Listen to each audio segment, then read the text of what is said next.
Vamos ahora con nuestro espacio mensual dedicado a la historia de la educación. Un apartado, una sección que nos trae siempre de nuestro buen amigo aquí a plató, José Antonio Mañas, comisario del Museo Andaluz de la Educación en Alhaurín de la Torre y coleccionista y divulgador de la historia de la educación. José Antonio, ¿qué tal? Muy buenas tardes. Hola, buenas tardes. A ti y a todos los espectadores. Como siempre nos atrezas el decorar, nosotros encantados, que nos transforme un poquito y nos ambiente según la temática a tocar.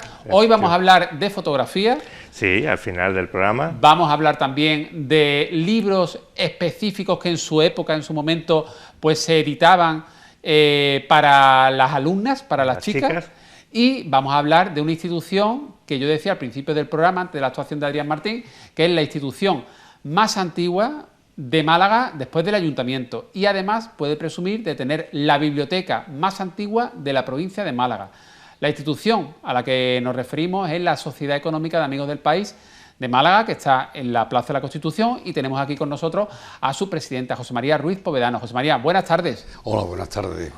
Bueno, una institución que es todo, yo creo que un emblema, ¿no?, de la cultura en Málaga. Fue fundada por Carlos IV, aunque comenzó realmente en el reinado de Carlos III a fraguarse la cosa, El ¿no? expediente empezó a conformarse antes de 1789, que es cuando la crea Carlos III, empieza en el reinado del padre. Es un lujo para Málaga, 234 años. Pues luego vamos a hablar de la Sociedad Económica de Amigos del País, pero el primer tema del espacio mensual de Historia de la Educación, este mes de octubre, del Magazín Málaga TV, libros para chicas. ¿Libros que datan de qué época, José Antonio? Pues mira, hay en la colección del museo tenemos un recorrido por libros de texto, libros escolares, desde mediados del siglo XIX hasta prácticamente la llegada de la enseñanza general básica. Porque la educación estuvo separada por sexo, esto lo hemos dicho ya muchas veces en este programa, durante muchísimos años. Desde mediados del siglo XIX había incluso colegios separados para chicas y para chicos, y los contenidos y la orientación de la enseñanza para los chicos y las chicas era completamente distinto. Entonces se enseñaba determinadas materias a los hombres y otras a las mujeres, porque su rol estaba más destinado al hogar, al cuidado de los hijos, a lo que era la manutención, el avituallamiento de ropa, porque en aquellos momentos, durante el siglo XIX y parte del XX, pues no había los medios que había, no hay un Bershka, no hay un Zara, un Telepizza, no había nada de eso. Entonces la gente se tenía que hacer su ropa, se tenía que cocinar con los productos que había. Digamos que la escuela y los libros pensados para esas niñas eran un reflejo de la sociedad. De la sociedad, eso durante el primer tercio del siglo XX, pues se intentó cambiar y hubo experiencias muy positivas para el cambio, pero después de la Guerra Civil, con tantísimas bajas en el frente, tantas familias, tantos hombres, tantas mujeres, pues en el régimen que viene después, pues se intenta fomentar a la mujer como ama de casa, como madre, para de alguna forma, dejar un poco el espacio a los hombres para que encontraran su lugar en el trabajo y tal, ¿no? Esos libros, por tanto, datan en los más antiguos del siglo XIX, finales del XIX y hasta mediados del XX, ¿no? Sí, aproximadamente hasta la llegada de la enseñanza general básica, hasta la reforma educativa del plan de Villar-Palasí, aproximadamente, que cambian los contenidos, cambia también toda la dinámica y tal. En el MAE tenemos una colección muy amplia de esos libros específicos para las alumnas. Vamos a verlo. Y aquí tenemos, por ejemplo, urbanidad. Sí, había de urbanidad, pero claro, la urbanidad también estaba separada para los chicos y para las chicas, ¿no? Ahí tenemos un ejemplar que es de la editorial Calleja, ¿no? Es también de eso del siglo XIX, de mediados del siglo XIX. Y a partir de ahí, todo un repertorio de libros, como Escenas de familia, Guía de la mujer, que lo hemos traído también por aquí, que es de Paluzzi, de la editorial Paluzzi, y después aparecen Escenas de familia, un libro muy especial que vamos a ver ahora, que se llama Flora o la educación de una niña, que es un libro que ha perdurado en el tiempo durante bastantes años. Estos son Escenas de familia, también un libro muy conocido que hablaba de cómo debía ser la educación de los hijos y de la hija, cada uno con su rol dentro de la familia. Y después, con la llegada del régimen franquista, de la dictadura, pues sí que aparecen libros muy específicos, como algunos de estos que tenemos aquí: Mi costurero, La mujer y su hogar, Manual de cocina, que vamos a ir viéndolo ahora, ¿no? La enseñanza segregada, justo antes de la Guerra Civil sí que se elimina para luego otra vez recuperarla, ¿no? Claro, durante la etapa de la Institución Libre de Enseñanza y después durante la Segunda República, pues hay experiencias muy positivas de escuelas mixtas, de escuelas integradas, donde se intenta fomentar una educación igualitaria, que no haya diferencia por sexos, ¿no? Luego otra vez se recupera. Después de la Guerra Civil se recupera. Tenemos un vídeo de Isabel Grana, una profesora de la Universidad de Málaga, que está dentro de nuestro canal de YouTube, que habla precisamente de eso, de la educación de las mujeres en la primera mitad del siglo XX, que está en el canal de YouTube. Han mencionado este libro de Flora, que al final te cuenta el día a día, la vida de una niña desde muy joven hasta ya adolescente, ¿no? Claro, fíjate, este libro, la primera edición es de 1881 y la última de 1954, y es un libro de texto que ha permanecido durante todos estos años en la escuela. Es una historia de una niña que desde muy joven va recibiendo las enseñanzas de su madre y de su abuela, hasta que acaba el libro cuando se casa y empieza ella ya a formar un hogar, ¿no? Es una especie de cuento donde le dicen cómo debe ser una mujer, bondadosa, cariñosa, y además tiene una particularidad este libro, y es que empieza, como es un libro de texto que duraba bastantes años, empieza con una letra de tamaño más grande. Lo he comprobado, ¿eh? La has comprobado, y la última ya hay que ponerse una lupa. Y la última, que es una letra muy pequeñita, porque también intentaba fomentar la lectura. También aparece en la fotografía que hemos enviado para que las pusierais muchos libros de la etapa franquista, ¿no? Sí. Relacionados pues con la puericultura, el cuidado de los hijos, la cocina, las pequeñas curas, ahí lo tenéis, las pequeñas curas del hogar, todo eso hacían las madres. Afortunadamente hoy, por supuesto, la educación es igual para los chicos y las chicas. Donde todavía nos queda mucho que avanzar es en la sociedad, claro, donde todavía hay... Se han dado pasos, pero todavía queda... En la escuela, sí, incluso hoy día las mejores calificaciones, las mejores notas, sin duda las sacan las mujeres, pero en la sociedad todavía nos queda mucho que avanzar. Bueno, pues para eso también está este espacio, para recordar de dónde venimos y el camino que estamos trazando, ¿no? Oye, vamos a hablar ahora sí de esta institución que decíamos, de las más antiguas, bueno, la más antigua después del ayuntamiento, en cuanto a nuestra ciudad y yo diría que también provincia de Málaga, ¿no? La Sociedad Económica de Amigos del País. Decíamos, a nivel, digamos, documental, de cursar, digamos, esa... fue una voluntad, ¿no?, por parte de la monarquía de aquella época de desarrollar la ilustración en Málaga a través de esta institución. Sí, los gobiernos ilustrados de Carlos III fundamentalmente pusieron en marcha la fórmula de las sociedades, las reales sociedades económicas de Amigos del País. En varias ciudades del territorio. En España, entre las que fundó Carlos III y su hijo Carlos IV, hubo cerca de un centenar de sociedades económicas. Después han desaparecido por mucho, ahora mismo quedamos vivas, me parece que son unas 15 en todo el territorio. Hay también sociedad económica en América, en Hispanoamérica, porque también la fórmula traspasó el Atlántico y efectivamente existen en algunos sitios. ¿La sede actual siempre ha sido la misma sede? Es decir, ¿el edificio se construyó para este fin? No, el edificio forma parte de lo que era el colegio de los jesuitas. Vale. Era todo lo que es la manzana que hay entre calle San Telmo y calle Compañía, que por eso se llama Compañía, sí, en la Plaza de la Constitución. Era el lugar estratégico que eligen los jesuitas porque estaba... A su izquierda tenía el ayuntamiento y a la derecha la casa del corregidor y la audiencia y la cárcel. Y era un sitio estratégico dentro de la plaza.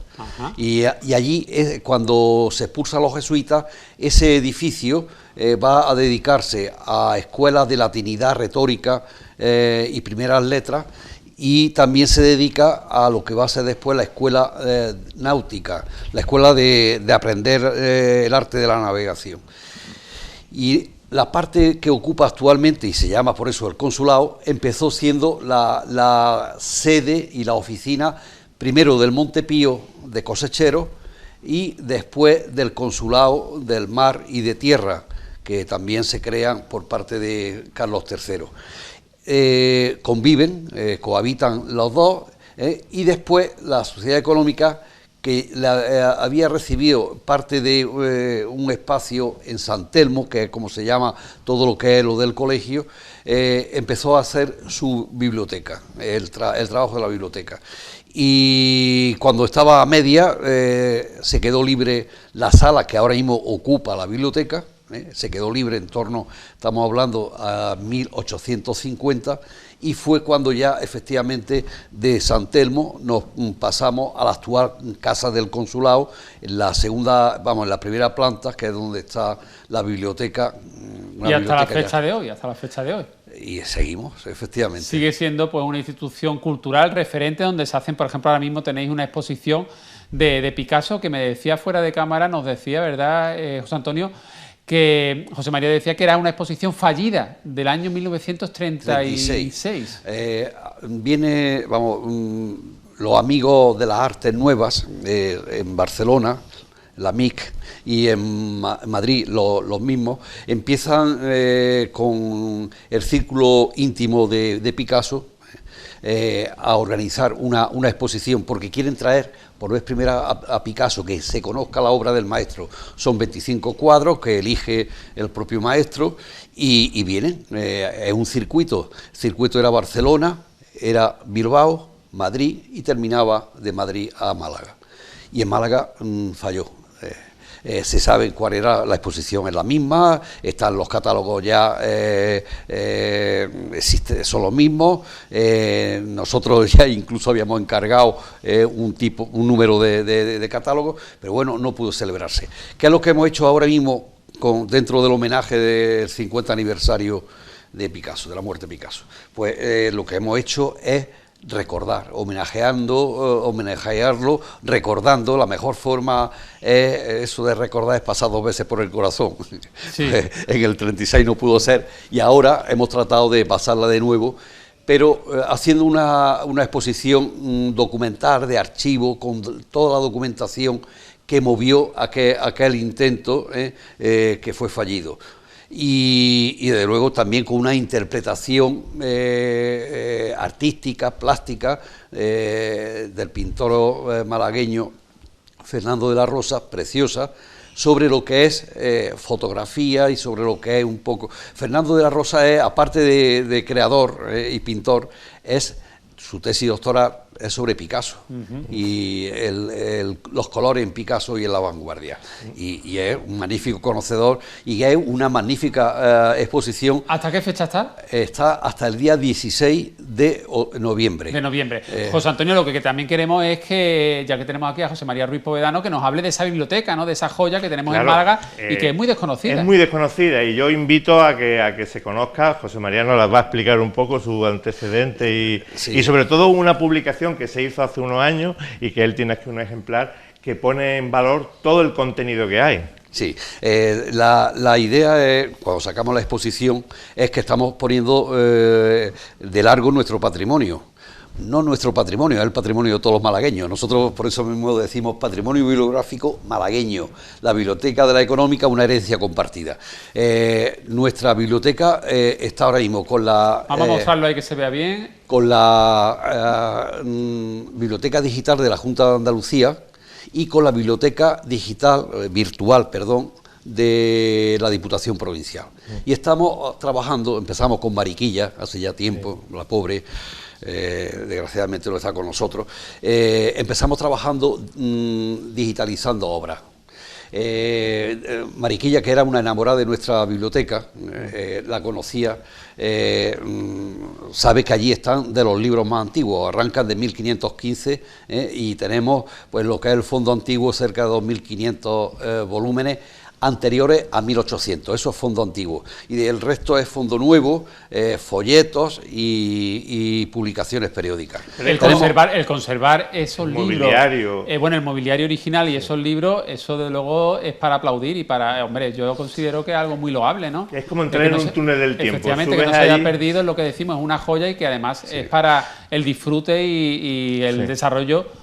Para nosotros en la joya de la corona, en la casa hay muchas joyas, porque nada más que la reja de entrada al patio es una de las mejores obras de orfebrería que se han hecho en el periodo final del barroco. De todas formas, la biblioteca, lo que sí nosotros pretendíamos con esto es poner de manifiesto que ese patrimonio que hoy no está como una biblioteca viva, sí lo fue en su momento. Fue en 1853, está ya abierta, lo que es la biblioteca, la primera biblioteca pública de Málaga. O sea, que era abierta a todo. Y el ciudadano, el vecino de Málaga podía ir a consultar a esos libros. Hoy en día no se puede porque son libros que necesitan una protección. Tenemos, ¿pero está digitalizado todo eso o no? Están siendo digitalizados. Vale. Llevamos bastante, pero con el programa que hacemos con Diputación y con el Ministerio de Cultura, que hay llevamos como 5 o 6 años, estamos digitalizando. Es muy lento, pero en fin, vamos a intentar que pudiera estar todo digitalizado. Sobre todo lo importante es que fue el primer punto cultural, científico, económico de la provincia. El que quería averiguar algo, conocer algo, tenía interés o un aliciente por algo, iba allí y encontraba siempre un libro donde poder mejorar sus conocimientos, donde estudiar, donde aprender. Y sobre todo en el tema, desde el punto de vista del servicio, era ese, como dice, pero yo creo que es también expresión de quién son sus promotores. Y los promotores son interesantísimos porque es una sociedad que se dedica desde Campomanes, que es su discurso por la industria y la educación popular, que empezó, pues esa preocupación por elevar el nivel de instrucción de la población española, de hacer esa mejora, que era el reformismo ilustrado que se quería.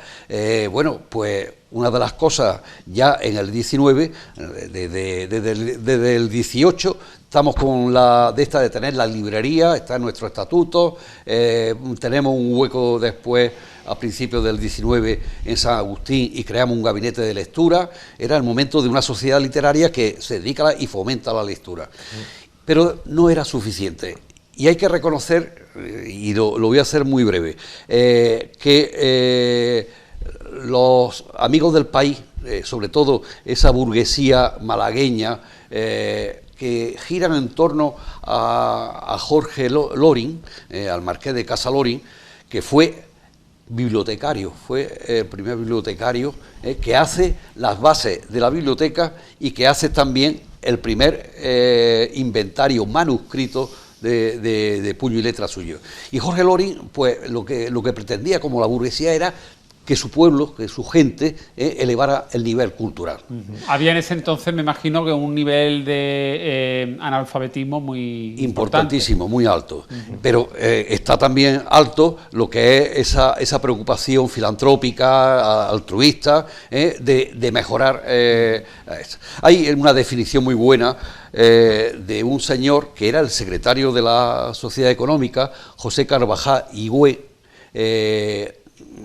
que bueno, como secretario hizo una labor magnífica. Cuando dejó la Sociedad Económica, a los 10 años estaba ya de diputado en Cortes, fue ministro de Hacienda. Carvajal Higüé era un intelectual magnífico y que refleja también esa virtuosa coordinación de burguesía, intelectualidad en Málaga, que dio pie a esto. Decía que la biblioteca no era ni de obras raras, que las hay, ni era para los eruditos, que también lo han tenido, sino que era una biblioteca que consagra el servicio a la clase media y a la clase necesitada. Esa era la finalidad que tenía. Y de hecho eso es lo que se hace al final del siglo XIX y principio del XX, la época, digamos, del impulso republicano de la sociedad económica, con Pedro Gómez Chay y con don Emilio Baeza Medina. se socializa la biblioteca. Y además de la biblioteca, se crea una biblioteca circulante. Sí. Y la circulante es los préstamos de libros. O sea, que además de tener la biblioteca... Podés llevártelo a casa y luego devolverlo. Efectivamente, y hay de esto una labor espléndida, que además se recogía cuántas consultas de libros había semanalmente en los periódicos de Málaga. Pues José María y José Antonio, vamos a completar el espacio hoy de Historia de una Educación, de la historia de la educación, con estas cámaras de fotos como elemento que también de alguna manera estaba presente en las escuelas. Claro, la fotografía fue un elemento más que ha estado en toda la educación española desde muchos prismas, ¿no? Porque está como una herramienta para la memoria de la escuela. Hay fotografías de los maestros con sus alumnos, de los edificios escolares, de actividades que se realizaban en la escuela y después las famosas fotografías escolares que dedicamos un programa en febrero de 2021, ya ha llovido, a las fotos escolares que todos... Que te vimos ahí de alumno. Sí, y a ti creo que también. Pero además las herramientas, las cámaras, y ahora veremos un vídeo con la colección que tenemos allí en el museo, es también una herramienta educativa, porque va a permitir que el alumnado exprese su imaginación, el arte que pueda llevar, los conocimientos y las intuiciones que pueda llevar. También es una herramienta para usarla en el exterior, sobre todo en las clases de ciencia. Las excursiones. Las excursiones. Sobre todo la fotografía se utilizó mucho durante la Segunda República, donde gran parte de las clases se realizaban al aire libre, en la naturaleza. Acuérdate de la famosa película La lengua de las mariposas, donde se hacen excursiones por el campo. Pero también a posteriori, en la investigación, también hablamos cuando vimos la fotografía estereoscópica, como los discípulos de Ramón y Cajal y de otros grandes eminencias utilizaron la fotografía para conservar los estudios que estaban realizando. Y por último, la fotografía, la imagen, ha formado parte desde hace mucho en el día a día de la enseñanza, cuando ya utilizábamos las primeras filminas, los primeros cristales, con los proyectores, porque aquello de una imagen vale más que mil palabras. Oye, tenemos una selección de imágenes, ¿no?, en el que vamos a hacer un recorrido por cámaras, desde cámaras muy antiguas hasta lo que hoy en día ya se considera como una cámara, que es un móvil. Bueno, hoy todos lo llevamos en el bolsillo. Vamos a intentar ver ese pequeño recorrido sobre la colección que tenemos en el museo, que sigue creciendo. Las primeras que tenemos son las cámaras de finales del siglo XIX, son de madera, de fuelle. Recuerda que las primeras cámaras aparecen en 1826, la inventa un señor que se llamaba Niepce. Después, más tarde, en 1888, se utilizan ya las cámaras más portátiles, que son las Eastman Kodak. Ahí tenemos tres que forman parte, que son de madera con su objetivo. Yo recuerdo que había en el parque de Málaga, allá donde estaba el burrito, había un señor que hacía una fotografía y utilizaba unas cámaras como esta, de cristal, ¿no? Tenía un cristal y que te lo revelaban y después te las daban. Las que veremos a continuación son las famosas Brownie, que son de la casa Kodak. Ahí eran compactas, con películas de gran tamaño, y estas fueron las que popularizaron el uso de la fotografía como diversión. La utilizaban todo el mundo, eran unas cajas que, bueno, después sacabas la película, tenías que llevarla a revelar, eran de gran tamaño. Estas dos que tenemos son cámaras estereoscópicas, que alguna vez creo que las hemos mostrado, son de la casa Jules Richard. Utilizaban cristales que después había que revelar, y esos cristales después se veían con un visor. ¿Te acuerdas que hicimos una conexión en directo con un visor? Y son para imágenes en 3 dimensiones. Tú miras con los visores y ves imágenes en 3 dimensiones. Estas que tenemos a continuación son todas cámaras de fuelle. Son portátiles, plegables, incluso veremos algunas que tienen disparador. También me he traído aquí algunas. Son de muy diversas marcas. Aparecen pues AFA, Kodak, y utilizan distintos carretes y distintos tamaños de película, ¿no? Esta era la que se llevaba a todo el mundo, sobre todo en los años 40, 30, 40, 50. Ahí tenemos una con su disparador, que es ese cable, para que no se moviera y no saliera la imagen movida, utilizabas este disparador, que es un cable con un impulsor, ¿no? Después a continuación veremos las cámaras espías, que son unas cámaras muy pequeñitas. Para detectives, para detectives. Para detectives, sí, sí. Son las que se utilizaban, bueno, se utilizaron durante la Segunda Guerra Mundial y en otros momentos de la historia. Para los espías de guerra y todo. Efectivamente, llevan esas chiquititas que se ven a continuación, son cámaras muy pequeñitas con un carretito muy chico, incluso se llamaban los micropelículas, ¿no? Y se llevaban, se hacían las fotografías o los documentos y después pues sacaba las conclusiones que fueran necesarias. Y se tomaban las acciones pertinentes. Efectivamente. Esta es una cámara vertical, es japonesa y bueno, ahí tenemos las espías. Son muy chiquititas y esto son verdaderas pues joyas. Fíjate, un tío mío, Luis Méndez, tuvo una cámara de esta pequeñita y yo la tuve en mis manos. Sí, una de estas pequeñitas minúsculas. Minúscula. Sí. El carrete es como una pila chiquitita y es muy pequeño. Ya después tenemos las cámaras gran consumo. Ahí tenemos, por ejemplo, una Berlisa, que esta es la que llevaba todo el mundo en sus vacaciones, y también tenemos una Kodak Instamatic. Que llevaba un flash que era una especie de cubo, ¿te acuerdas? Que pegaba un fogonazo y se gastaba el flash, que se ponía, ahí la tienes, esta era mía, de cuando yo era muy joven. Ha llovido ya Ha llovido ya. Y después tenemos las cámaras reflex, que tenían ya el carrete de 35 mm, ahí tenemos dos, que son las reflex con objetivo intercambiable, que puedes ponerle de un gran angular, un teleobjetivo, un objetivo macro, y tenemos una que fue mía, que es esta, la Minolta, que la he traído de mí por aquí hoy, y con esta pues tengo todas las fotografías del álbum familiar, ¿no?